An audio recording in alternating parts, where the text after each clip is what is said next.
Hi, I'm Dr. Kim Thornton, and I am a reproductive endocrinologist at Boston IVF. I see there are a number of individuals joining, so thank you for attending this evening. I have been in practice at Boston IVF now since 1998, so over 24 years, and have been in practice as a reproductive endocrinologist for over 30 years. So I have lots of experience, practice in our Waltham office and also in our Worcester office. But there are questions coming in, so you probably want to hear answers to questions rather than me introduce myself. So I thought I would answer some of the questions and just keep them coming, and we'll be here for about an hour. So the first question is, does a man's age affect IVF? So this gets to the whole issue of male factor infertility. And we know that certainly abnormalities in semen parameters can affect infertility, in that men with lower sperm counts or lower sperm motility, or even very, very poor sperm morphology, may require IVF and sometimes require IVF with ICSI. For men with reproductive aging, if there are no other confounding issues, oftentimes men as they get older start to have more issues with sexual dysfunction, so that may affect their ability to perform and therefore their ability for their wives to conceive spontaneously. But usually the semen parameters are within normal limits. Probably the biggest impact of age in men, just like in women, is that there is data to suggest that there are more chromosomal abnormalities sometimes in the sperm and then in the resulting embryos in men who are, or in embryos created from men who are older. So that's a concern as well.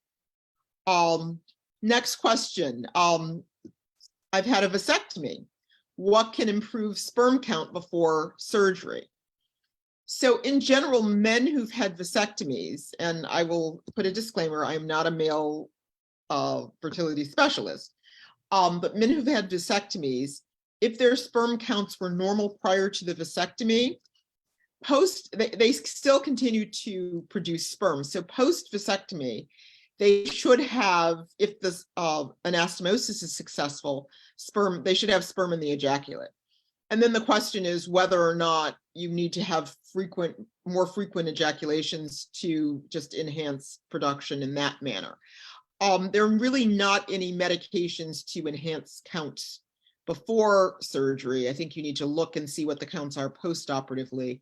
And then oftentimes, if there is dysfunction of the hypothalamic testicular axis, you may be able to put men on medications such as Clomid or letrozole to boost pituitary FSH and LH secretion, which would then act on the testes.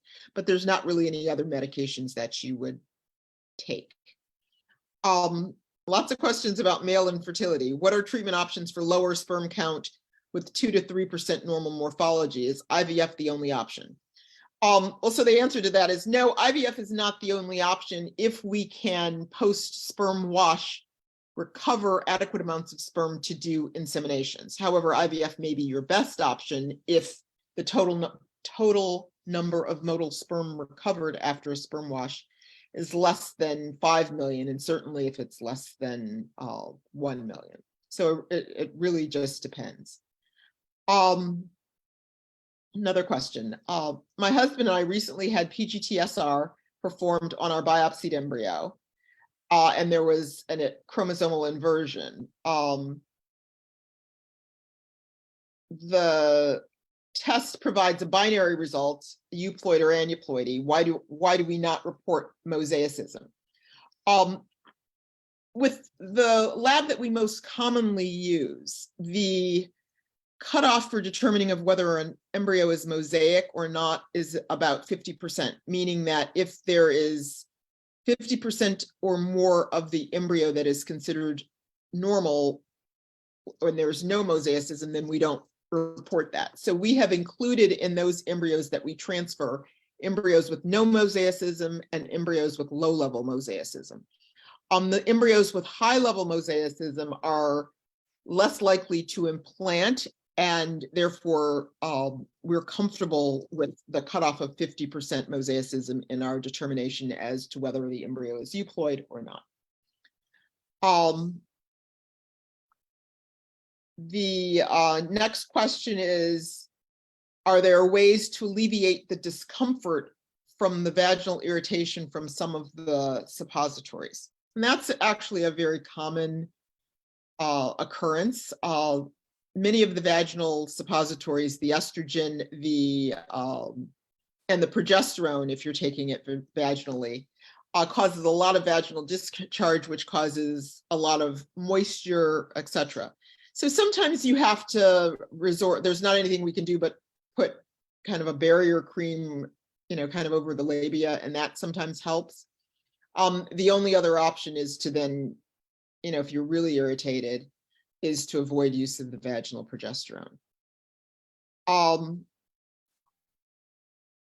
Question, can you explain the process, very high level, needs and basics? I'm assuming this question is the process of IVF. And the purpose of IVF is to stimulate a woman's ovaries so that she will produce multiple eggs. And in most women who are normal responders, that can be achieved with, pretty standard doses of medications. The medications that we use are called gonadotropins. They're genetically engineered, but identical to the pituitary follicle stimulating hormone that you produce. And that acts directly on the ovary to cause not just one follicle to develop, but to cause multiple follicles from a group of follicles that were predetermined to be available to respond if stimulated that month. We monitor the cycle for anywhere between 9 to 12 days, during which time we can see what your estrogen level is doing, what your progesterone level is doing. We can monitor the growth of the follicles, and when they get to be the appropriate size, we have you take a final shot, either HCG, which is very similar in structure to LH, which is what causes maturation of the eggs normally, or we can give Lupron, which causes a short LH surge, but that both of those act to stimulate maturation of the eggs so that when we go in and retrieve the eggs, we get mature eggs. We then fertilize them in the lab. If the sperm parameters are normal, we can fertilize with just standard insemination. If the sperm parameters are abnormal, then we do a procedure called ICSI, where the egg is injected with sperm. And then the embryos are cultured in the laboratory for a period of 3 to 5 days. And then we would either schedule an embryo transfer. If you have plans to do genetic testing of embryos, embryo biopsy can be done on post-retrieval day 5, 6, or 7. Or if you happen to be someone who over-responds and are at risk for a syndrome called ovarian hyperstimulation syndrome, we might elect to freeze all of the embryos. The hyperstimulation syndrome is this post-retrieval syndrome that typically causes abdominal distension, fluid shifts into the abdomen, and while it's a short-lived syndrome, can be fairly uncomfortable, and if it's very severe, can require us to manage you a little bit more intensively, sometimes draining fluid off of the abdomen, etc. So I hope that answers the question as to what the basics are about IVF. A question about what's the difference between Menopur and low-dose HCG. Menopur is a urinary gonadotropin, highly purified. It contains follicle-stimulating hormone and LH, and the LH, quite honestly, is the Menopur is spiked, so the LH is spiked with HCG to give you LH activity. Low-dose HCG is just providing LH-like activity. So if you are taking or were taking, because I know there's been recently a shortage of Menopur, 75 units of Menopur, we can add 10 units of low-dose HCG to 75 units of Gonal-F or Follistim, any of the recombinant FSH preparations, and get the same effect. If you're planning on starting treatment in January 2024 to become pregnant, when should you come in for a consultation? I'd probably come in for a consultation about 6 months before that, assuming that you don't have anything in your history that would require an earlier visit.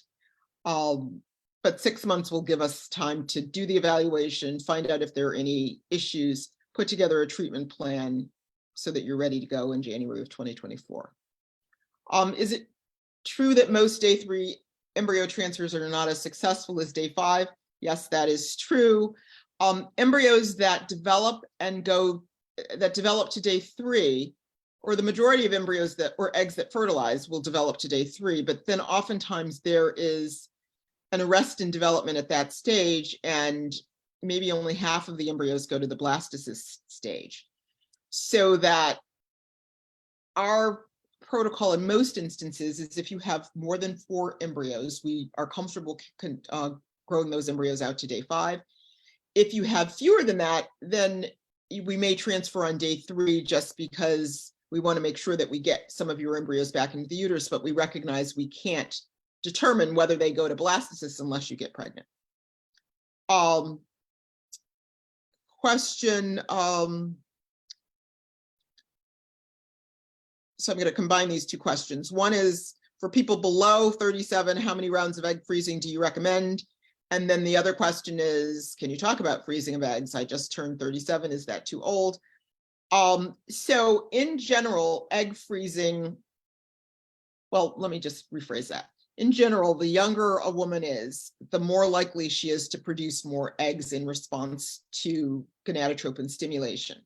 That being said, the reason that we don't always recommend egg freezing in very young women is many of those women will, in fact, never use their eggs because they're, if they were in their early 20s, for instance, they're likely to find a partner if they're at least in a heterosexual relationship, and start their family without ever needing to use those eggs.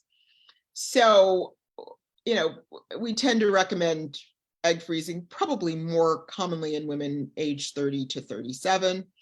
And then you run into the issue of the decline in both egg quantity as well as the quality of eggs in women over the age of 37. So we will freeze eggs in women who present to us over the age of 37, but their likelihood of success is going to be lower when we thaw those eggs.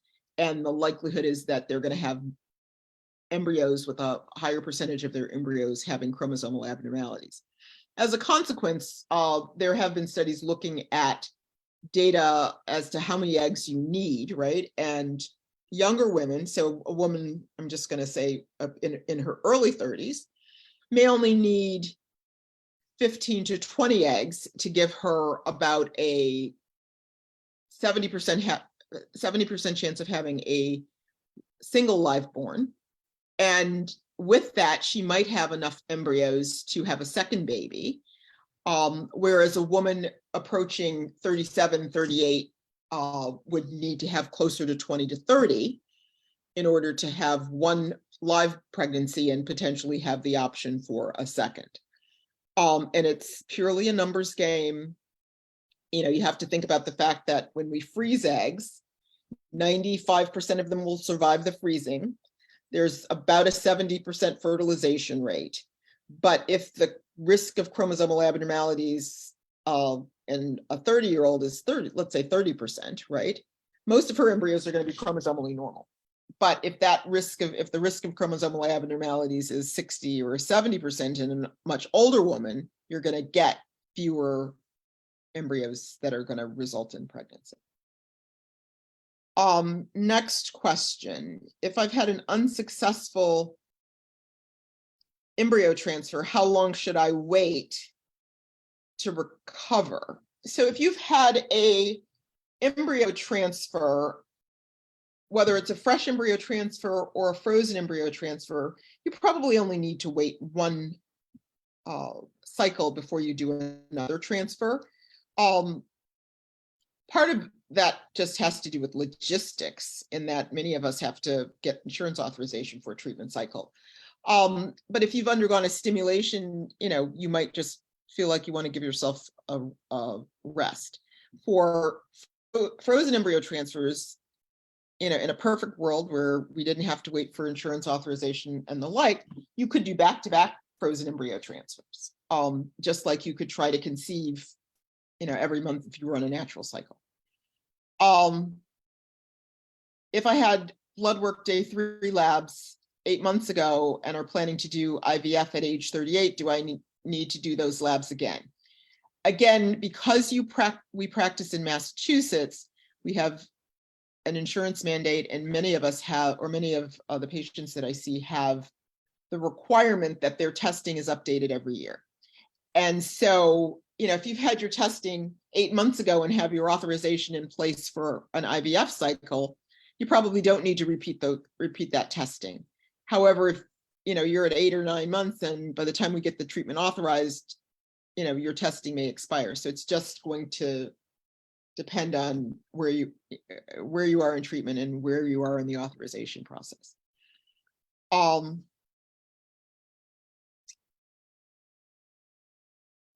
Would you recommend hysterosalpingogram or hysteroscopy? I think this is the question. After someone who's had 4 miscarriages and 2 failed implantations. I think that when you have miscarriages and failed implantation, the reasons for that we can kind of easily identify are that they're either uterine cavity abnormalities, or they are abnormalities in the embryo. And sometimes we can't tell if we've not done genetic testing of an embryo. We can't know if that's a cause, but we can certainly look at the endometrium and the uterine cavity and make sure that there are no adhesions or polyps that we haven't recognized, or any other abnormality that is not directly obvious by a sonohystogram, for instance. So I think in that case, a hysteroscopy, and sometimes it can be an office hysteroscopy, other times it's done as a diagnostic hysteroscopy under anesthesia in the OR or operating room, would be an appropriate next step.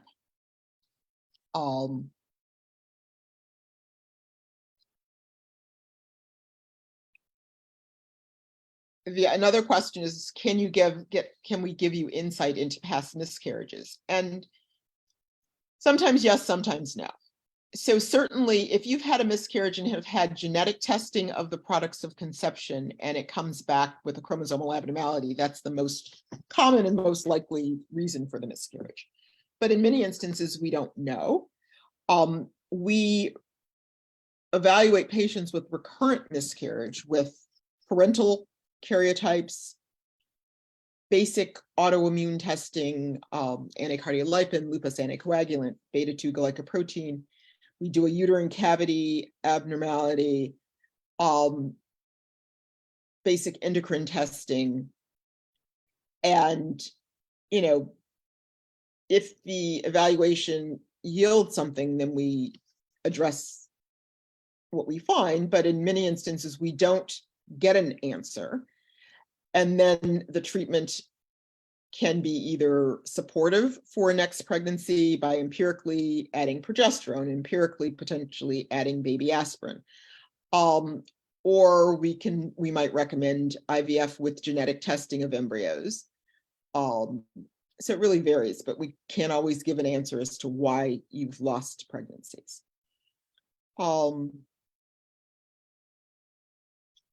I've been diagnosed with early menopause at age 35. What are the chances for a successful pregnancy? And that's a great question. We oftentimes will see women who are in their mid-30s who have diminished ovarian reserve, which is just a higher than expected day 3 FSH, a lower anti-Mullerian hormone. But there is a small segment of the population that has early menopause, or what we call primary ovarian insufficiency.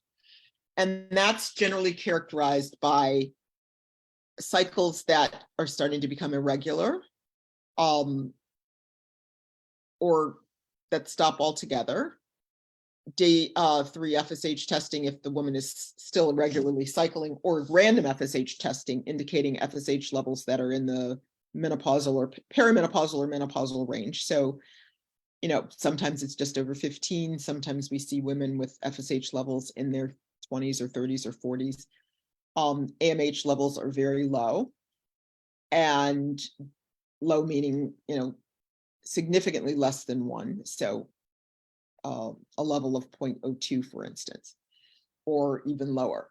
And in that case, the first step is to really evaluate if we can figure out a reason for why this might happen. So we would do testing that would include karyotype and screening for Fragile X, being a carrier of the Fragile X premutation, for instance. It would involve screening for some autoimmune conditions like autoimmune thyroiditis, or autoimmune or autoantibodies to adrenal antibodies, which are oftentimes associated with ovarian insufficiency. And sometimes we just don't have an answer. I think that there is becoming more and more evidence that even without an answer, there may be some genetic markers that we will ultimately be able to identify in the population of women with ovarian insufficiency, early ovarian insufficiency, but we're not there yet. Somebody's asking, explain the basics of an embryo transfer.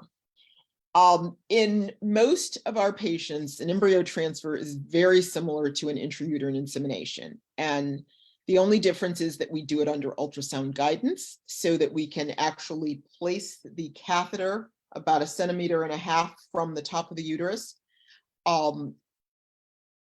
So when we're doing the embryo transfer, we have an ultrasonographer who's doing a transabdominal ultrasound, which requires a full bladder, which is probably the most uncomfortable part of the procedure. We place the catheter through the cervix into the uterus, and we always do trial transfers first, just to make sure there's no difficulty placing an embryo through, or placing the catheter through the cervix. And then if the catheter goes easily, we leave in the catheter is a double lumen catheter. So we leave in the outer sheath, remove the inner sheath, and then replace it with another inner sheath where the embryologist has loaded the embryo. And then the embryo is deposited in the uterine cavity. In most instances, you can see the air bubble. Kind of, it looks like a flash of light, if you will, going into the uterine cavity. And then the embryologist checks the catheter to make sure that it's clear. Okay. The next question, as a gay woman and as an African-American woman, we want to have a child who is Black, carries our culture. Can you give us some details about what opportunities there are? And if asking for Black sperm donors common? So I think that the biggest challenge here, in all of the sperm banks recruit donors, and they try to recruit donors that have diverse backgrounds. That being said, there are fewer African American donors, there are fewer donors of Hispanic ancestry, and I'm being somewhat general when I say it's Hispanic ancestry. Just because I think culturally, sperm donation is less comfortable in the African American culture, for instance.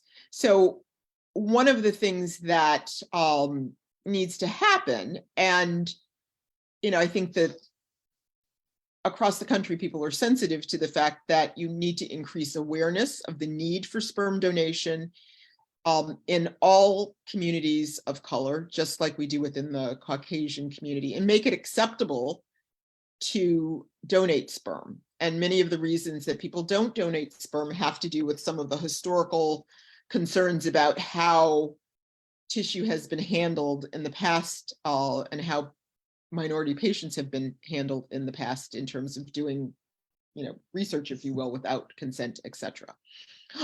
Excuse me. There is, and I don't remember the name of it, I just found out, some sperm banks that are sensitive to this and, make an effort to recruit minority donors. We could find the name of that bank for you if that was the case. We have not worked with that bank personally, but it's certainly, you're not restricted to working with the sperm banks that we have listed on our website. Does Boston IVF agree to transfer embryos from another clinic? The question to that is yes. I mean, we certainly have our embryologists but they speak with the embryologist at the other clinic, make sure we understand how those embryos have been frozen. We make sure that we can thaw those embryos successfully, and most of the freezing and thawing processes across the country are pretty standard, with rare exception. And then we will, accept embryos from other centers, except, the only embryos that we won't accept are abnormal embryos, because we're not necessarily going to transfer those.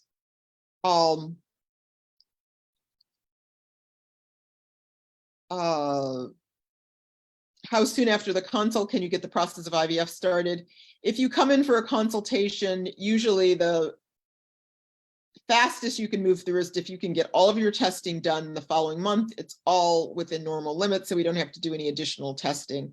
Then we have to submit the treatment plan for authorization. That takes anywhere between 3 to 5 weeks, depending on the insurance company. And then you would be able to start a cycle with your next period.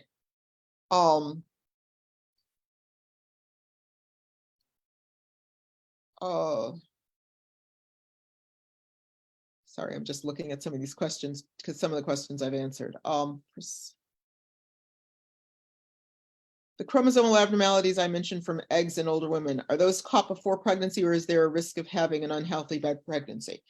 The increased risk of chromosomal abnormalities can be detected preconceptually before we transfer embryos into the uterus if you do pre-implantation genetic testing.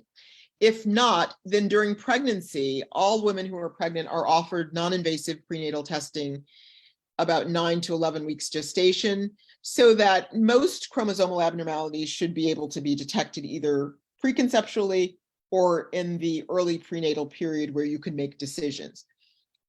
There are certainly structural abnormalities that are not genetic, and they would not be picked up by that testing. Sometimes those are determined or picked up by the early prenatal ultrasound that's done at the same time. So for instance, anencephaly, where there's no brain, or you're missing the skull, or spinal tube abnormalities, or some cardiac abnormalities can be picked up then. What percentage of IVF patients get PGT? Again, we do not recommend PGT in everybody. We practice more of an we have more of an evidence-based approach. So we offer PGT in women or couples where there's recurrent pregnancy loss, and women over the age of 37, 38, where there's good evidence to support it. And then I discuss it with younger patients, and I will do it if they request, but based on kind of the data that's out there, the genetic testing is not necessarily going to increase live birth rates in that population, just because most of their embryos are going to be normal, so it's not going to have made a difference. There are some patients who are interested in family balancing, and if that's an interest of theirs, then they may want to do genetic testing, not so much for the understanding the sex of their first child, but to balance when they come back. 41-year-old with no partner, do you recommend egg freezing?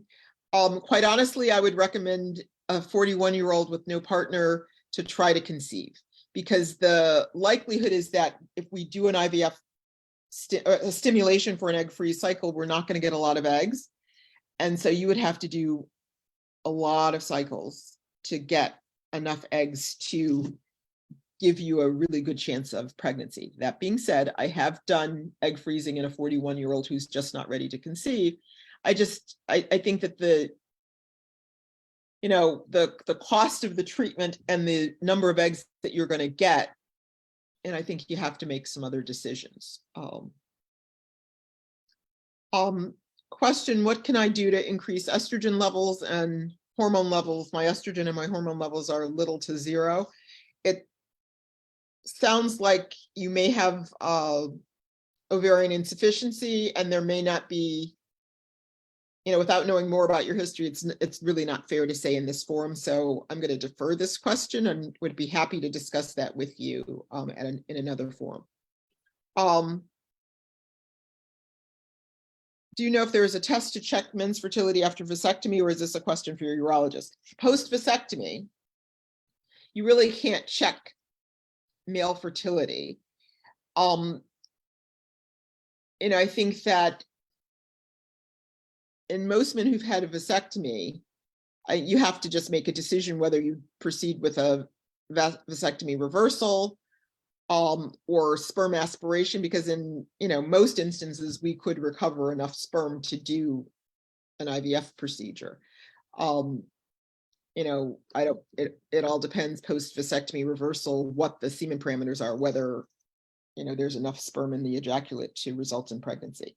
There are a few male urologists with a particular interest in fertility in the Boston area, and we could certainly make those referrals to you if that was of interest to you. Can IVF be successful with someone who has had tubes removed? Yes. And ablation, assuming this means endometrial ablation. Having the tubes removed is not an issue. Endometrial ablation is much trickier because the whole purpose of endometrial ablation is to ablate the endometrial surface so you're not bleeding. And so in order to conceive, you need a normal uterine cavity. And most times the whole purpose of the ablation is to scar the uterine cavity over. So, there have certainly been successful pregnancies in women who've had uterine ablations in the past. So depending on how successful the ablation was, you might be able to conceive, but if the endometrial cavity has been ablated, probably you would be looking at gestational surrogacy as a way to have a pregnancy. What lab do we use to do PGTA? We use a number of labs, iGenomics, Invitae, Genomics Prediction, Natera, and Cooper. So it really depends on your insurance, which lab we will direct you to. For frozen embryo transfer preparation for someone over the age of 43, would you use hormone preparation, which is our estrogen replacement and then progesterone replacement, or natural hormones? And I think it's variable.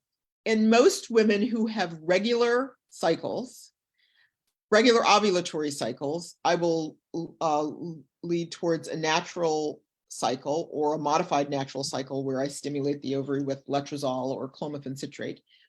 And I reserve the hormone replacement cycles for women who don't ovulate, or if I'm trying to time the transfer to a specific date.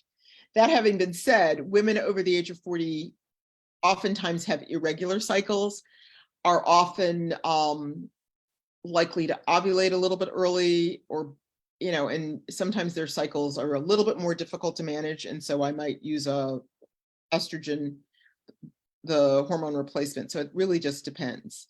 But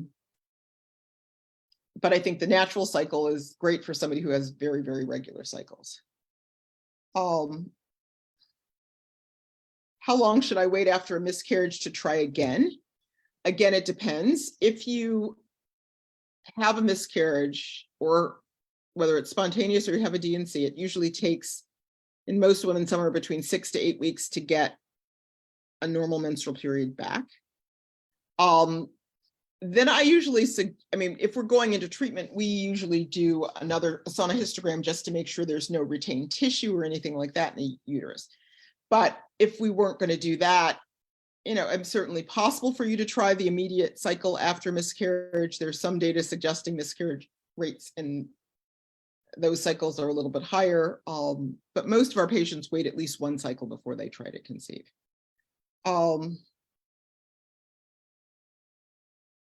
Exercise after an embryo transfer or an IUI. So the issue with exercise in general, I think if you're doing, you know, letrozole and IUI, I usually don't have a problem with, you know, kind of the standard exercise that most patients do.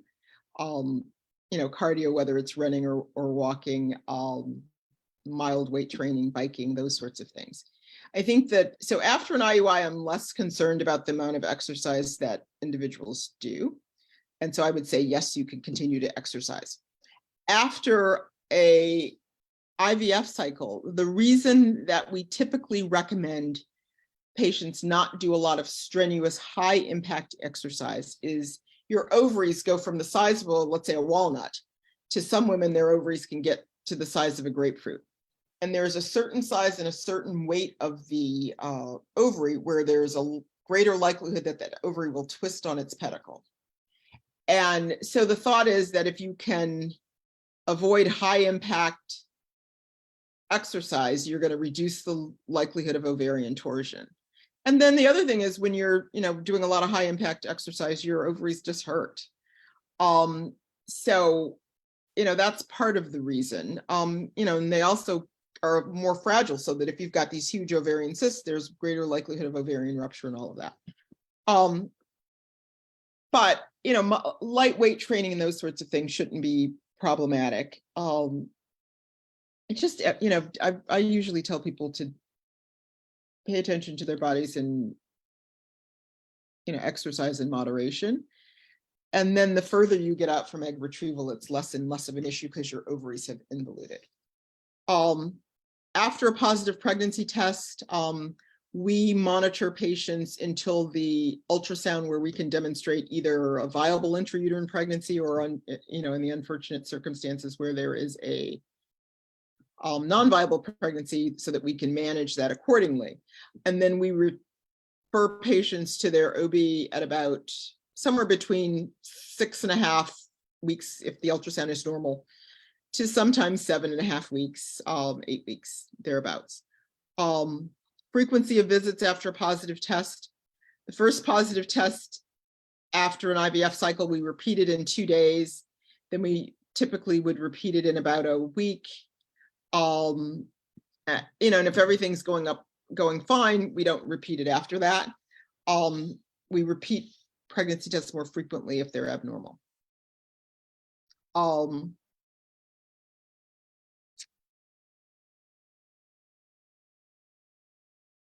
So we don't live in the United States and want to start the treatment. Can me and my wife start abroad and then travel for the process? So it's a little bit of a challenge. You know, I think that if you don't live in the United States, then, you know, there are no insurance issues because you're, so that's not an issue. We would certainly be able to review testing that was done outside of the country, as long as it was, you know, the testing that you did met what we were requiring. And, you know, you could have a consult with one of the physicians. They could tell you what testing needed to be done. You could forward that to us. We could put a treatment plan together, and then depending on what the treatment plan was, would determine whether or not when you would need to come to the US for treatment. So we certainly have patients that are international that undergo treatment. In most instances, if, especially, you know, especially now with telemedicine, if you have a consult can get all of the records of the testing to us, we can put together a treatment plan and, you know, arrange for you to come and do the cycle in Boston. What happens if you don't ovulate during a normal cycle? For women who have the most common cause of anovulation is a syndrome called polycystic ovarian syndrome. And in that instance, there are medications that we can oftentimes give you that will cause a follicle to develop and cause you to ovulate. So we can manage cycles with medication to facilitate ovulation. Hope that's the answer to that, your question. Pregnancy risks for women as they get older. That's a great question. For most women under the age of 40, there's not a huge increased risk in pregnancy, as long as they don't have any underlying medical problems. And we really don't start to see underlying medical problems complicating pregnancies until women get into their mid-40s. So for instance, if you have hypertension, diabetes, obesity, then you start to have an increased risk of pregnancy-related complications in their mid-40s.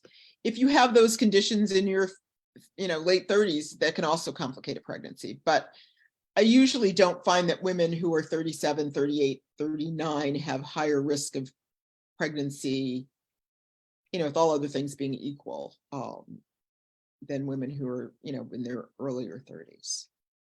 I'm trying to do some of the live questions and then some of the others. What are the success rates of blastocysts that are frozen on day 7? So when we culture embryos in the laboratory, there's a rate of embryo development that we would expect. So generally by day 5 post-retrieval, embryos should be blastocyst, and they're typically stage 1 to stage 4 or maybe 5 blast. On day 6, you see more, if you carry the embryos out, more of them get to be a little bit further along, and some embryos don't get to the day 5, or I'm sorry, that's a stage 5 or 6 until day 7. And if they reach that point, we will freeze them on day 7. But we do recognize that the rate of growth of that embryo is a little bit slower, and the implantation rate, if depending on your age, if you're less than 35 and let's say a normal blast has an implantation rate of somewhere between 35 to 40%, then a day 7 embryo might have an implantation rate that's a little bit lower than that. That being said, we still freeze them at, on day 7, because there are those, we have pregnancies and the pregnancy rate is higher than kind of the underlying infertility rate. It's probably in the 20% range. So it's, I think you have to have realistic expectations that the implantation rate may be a little bit lower, but it's still a good embryo. Another question, what is the cost of a gestational carrier? That's a little bit hard for me to answer, just because there are so many factors that go into how what the overall cost of gestational surrogacy is. So I'm going to defer that question. I would say that we have financial coordinators that can discuss that with you, and there are surrogacy programs that can outline what the fees are. A lot of it depends on how much you're compensating the agency you're working with, legal fees, the compensation to the carrier, and all of that. It is fairly pricey. Patients can pay, definitely somewhere between $50,000 and $100,000, but I can't quote you a specific price.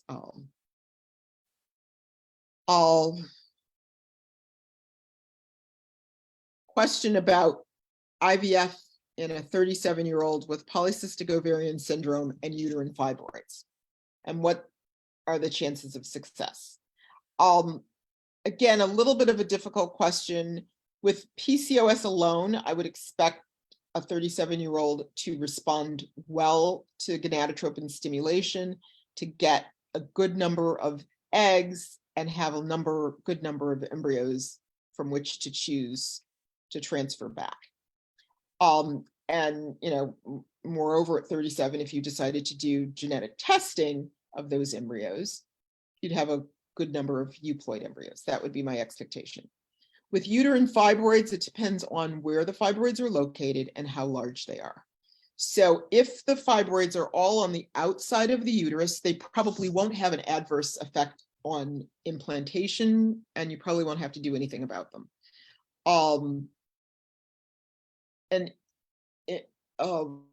Fibroids that are within the muscle of the uterus depends on the size and how many of them.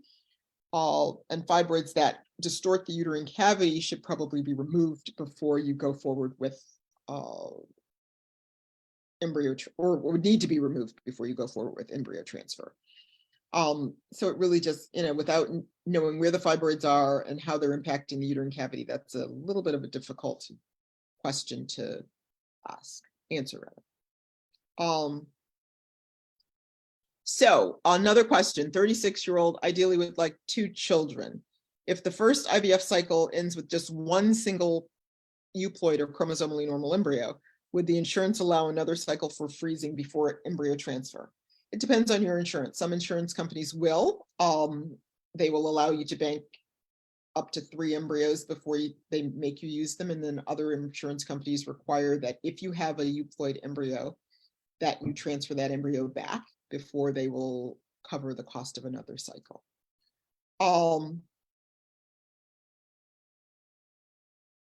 Is there a medication or procedure that could reverse an endometrial ablation? Not one that I know of. I think that you could certainly have a hysteroscopy and look at the uterine cavity and see whether there's a lot of adhesions and maybe lice adhesions. But once you've had an ablation, you can't then go back and reverse that. Is an egg less healthy after it's been frozen? We don't think so. When we first started freezing eggs, the experience that we had with a procedure called slow freezing didn't work that well. But now with eggs that are frozen, and we know this from our successful donor egg banks, from eggs that are frozen, we expect that if they survive the freezing and thaw, which most eggs, 95% of eggs survive the freezing and thaw, then the fertilization rates with ICSI, that's the only things that the freezing causes the outer shell of the egg to become hardened. But with ICSI, fertilization rates are normal, embryo development is normal. So I wouldn't say they're less healthy.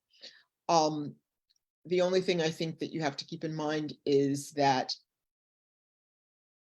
the younger you are when you freeze the eggs, the better quality embryos you're going to have with regards to the more genetically normal embryos you're going to have. Regarding frozen embryo transfer, is there an option of using your natural LH surge or HCG shots prior to the transfer? And is there a preference? We can certainly use the natural LH surge, not do any supplementation, but typically we use the HCG to make sure that we have ovulation and then time the embryo transfer accordingly. But in some instances, we will monitor for a natural LH surge and time the embryo transfer that way as well.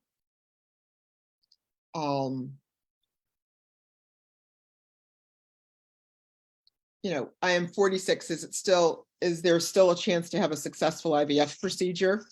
I think that the data is pretty compelling that pregnancy success rates decrease with age and decrease fairly precipitously over the age of 40. While there are occasional patients that will do an IVF cycle at the age of 45 or 46, the overall likelihood of success is less than 5%. And, we don't typically recommend that.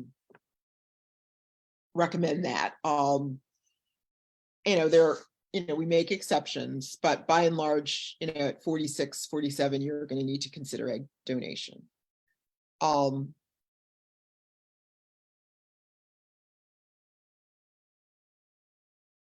Let's see another question. question is, if your remaining embryo is a day 7 embryo, would I recommend doing another egg retrieval? And I think it depends. If you have an insurance company that requires that you transfer that embryo, I would transfer that embryo, recognizing that the implantation rates might be a little bit lower. But if you have an implantation, that pregnancy can certainly, proceed in an otherwise normal fashion. So I wouldn't necessarily, if you have a frozen embryo, I would use it, because it might save you the need to do another IVF cycle. Other questions. Is there, if an embryo is thawed and then refrozen, is there a chance that that embryo is damaged? Certainly, when we looked, and one of our former residents did a study on implantation rates of embryos that were biopsied and frozen and then transferred versus frozen and then thawed, biopsied, refrozen before the embryo transfer.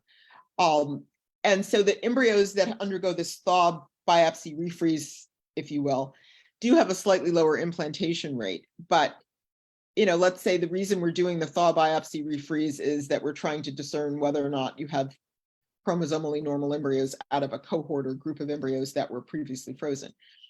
So even if the implantation rate, instead of being 60%, is 40%, and I think it's a little bit higher than that, but it's still a really, really good pregnancy rate. And the likelihood is, if you have multiple embryos, that you would conceive. So I think that there's, as long as you recognize you may have a slightly lower implantation rate, it's not so low that it's not worth doing.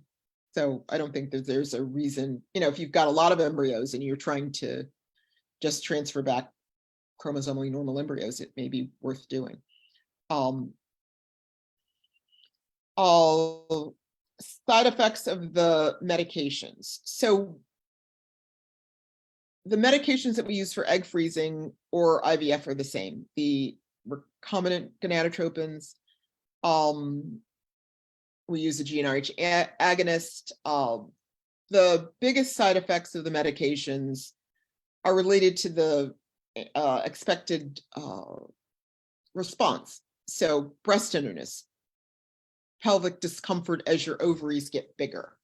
There is a risk of ovarian hyperstimulation where, and I think I described that, of ovarian enlargement, shifts of fluid from the vascular space into the abdominal cavity or into the pleural cavity surrounding the lung, which can be managed well depending on what kind of cycle that you're doing. So for instance, we use a Lupron trigger in patients that we know we're not going to transfer embryos. So that reduces the likelihood of having a prolonged LH stimulation to the post-retrieval ovary. And so the risk of hyperstimulation is significantly reduced. And then there's always that small risk of bleeding post-retrieval that might require hospitalization. There's a very rare risk of infection related to the retrieval process. But most people tolerate the medications fairly well. I guess the estrogen can also cause, mood swings. You just feel full, but those are all expected side effects.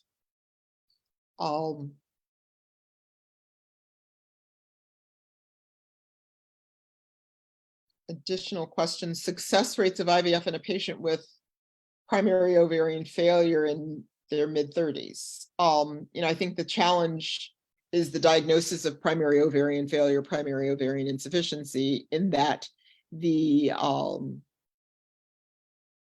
likelihood of response is just really, really poor, so that the success rates are probably less than 5%. And a lot of it's dependent on how well you respond, whether you even get an embryo. Does Boston IVF do day 3 embryo transfers? And the answer to that is yes, we do. Usually we do day 3 embryo transfers in women who don't have a lot of embryos. And so then, we transfer them sooner into the uterus rather than leave them in the lab to go to blast. can a person with a unicornate uterus get pregnant? So a unicornate uterus is a uterus that has, well, let me step back. The uterus normally develops by there's two horns that kind of migrate down into the pelvis and then fuse. And in some instances, there's a defect where only one of those horns develops. And so you have a unicornate uterus, which is essentially half of a uterus, right? And sometimes you can have a small rudimentary horn attached, but not always. You can certainly get pregnant with a unicornate uterus. There's a normal fallopian tube typically attached. The concern is that there is a higher risk of either pregnancy that has what we call malpresentation, meaning that the fetus doesn't have enough room to turn around. So it might be a higher likelihood of a breech presentation. There's also a higher likelihood of early pregnancy loss just because the cavity is smaller.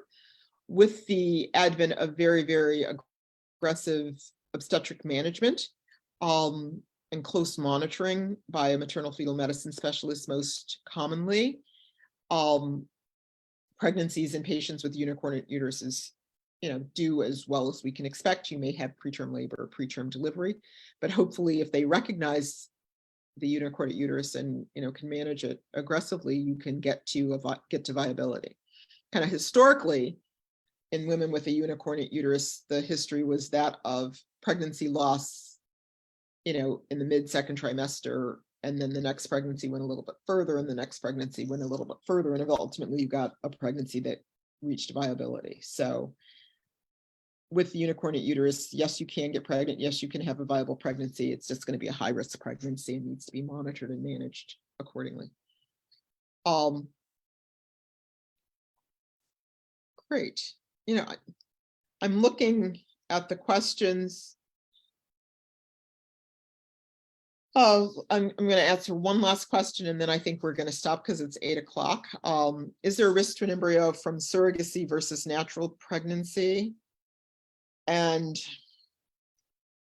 I guess the question is, if you have an embryo that is transferred into a surrogate, is that pregnancy any riskier versus whether that was a natural pregnancy? And I would say not. Surrogates typically are very well vetted. They have an excellent obstetric history to begin with, and so transferring an embryo or your embryo into a surrogate shouldn't be any riskier than if that embryo happened to be transferred into your uterus or was conceived spontaneously. All IVF pregnancies, there is some data to suggest that there may be more placental abnormalities, but those can be identified and followed. And placental abnormalities, meaning that sometimes there's more placental insufficiency and you have some growth restriction, but by and large, that's not the case. We don't see it where it tends to be significant. And then, some IVF pregnancies, there's slightly earlier gestational age of delivery, but most surrogate pregnancies do very well, so I wouldn't be overly concerned about that.